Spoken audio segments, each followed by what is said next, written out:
cars and becoming a pinstriper pretty much because I did it all my life because of my family and friends. My family had a family shop, which they still do, which I worked around them, and I used to actually design cars and draw them as the cars came in with customers. My dad and my brother, and of course I was like probably 12 at the time, worked for Bill Hines. We used to always meet all kinds of people. Used to always stop at Bill Hines' shop.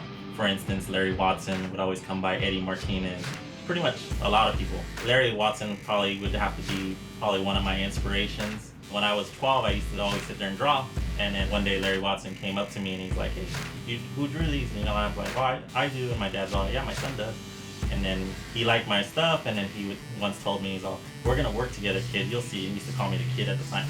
And then before you know it, he wanted to do his t-shirt line with his cars and a lot of stuff, and I was actually one of his first artists that featured doing artwork.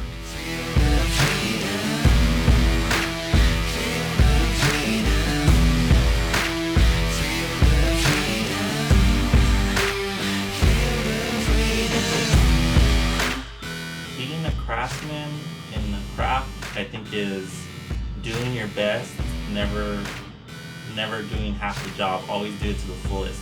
If it didn't come out right the first time, take it off and do it again.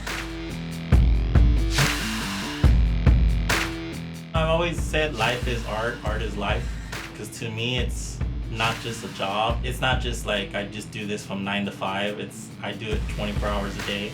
I'm always drawing, I'm always painting. It's an artist's life. It's, a life of art.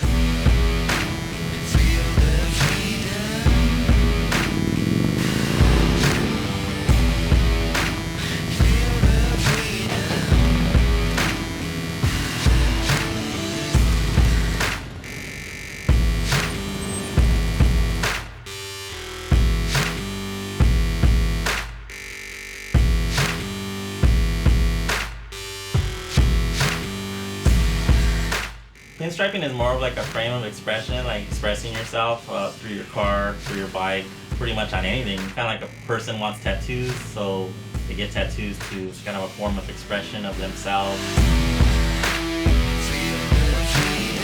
Basically just to show their personality on their car. Pretty much it's kind of like an automotive tattoo.